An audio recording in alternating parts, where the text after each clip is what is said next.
definitely better, you know. I feel fully vindicated, you know. Long road, tough year. And it's just funny how things work. 2 days left in the year, and my whole year just changed around.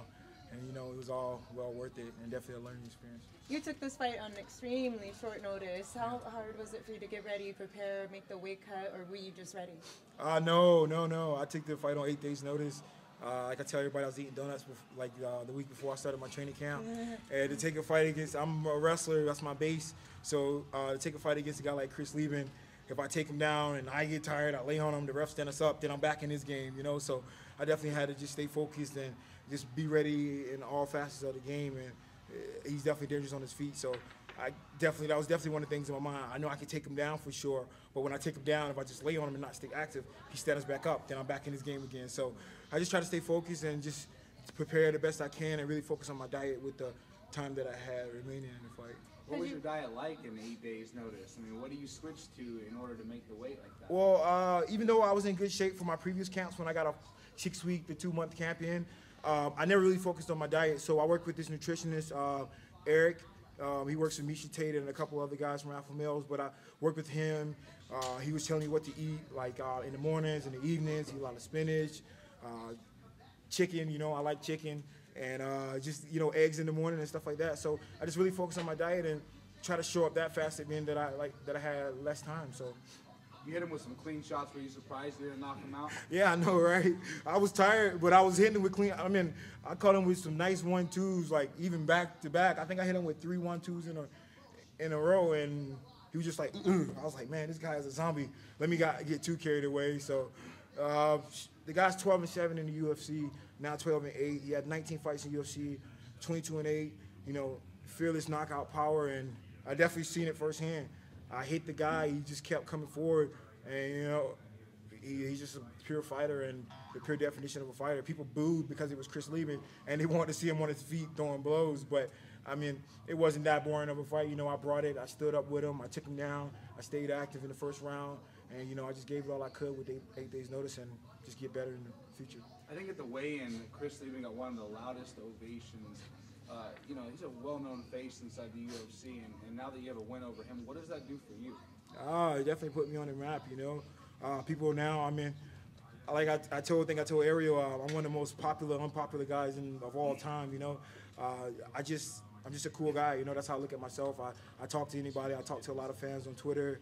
People love me. I'm sure it's going crazy right now, and I just show everybody respect and just have fun, just live life and be me. So just happy about this win. And where do you want to go from here?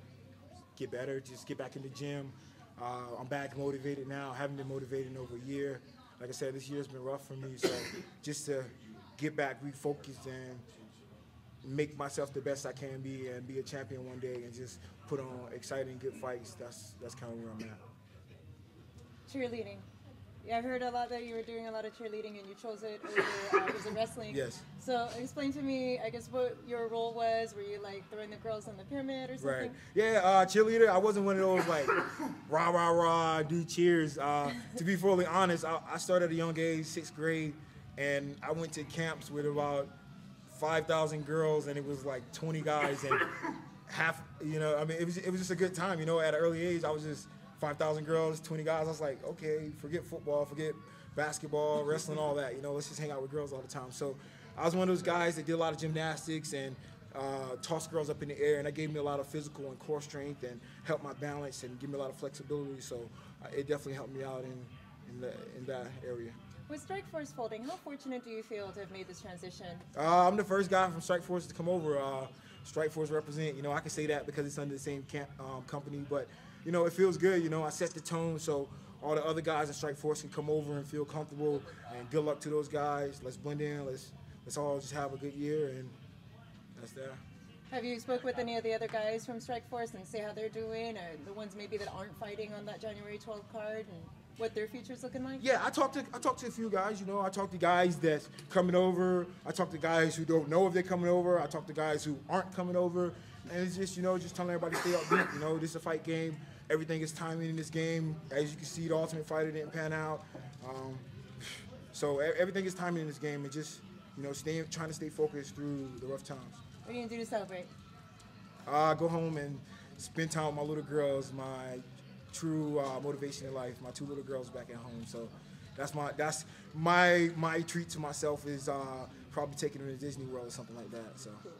Are you feeling like not making the tough show was sort of like a blessing in disguise now? Definitely. I'm definitely a believer of God and put God first, and not making the Ultimate Fighter show was definitely a blessing in disguise. You know, I miss the holidays, miss Christmas, I miss Thanksgiving, Halloween for my little girl. So everything happens for a reason. You know, I sacrificed a lot, and it all paid off tonight. Cool. Well, congratulations. Awesome. Thank you. Yeah.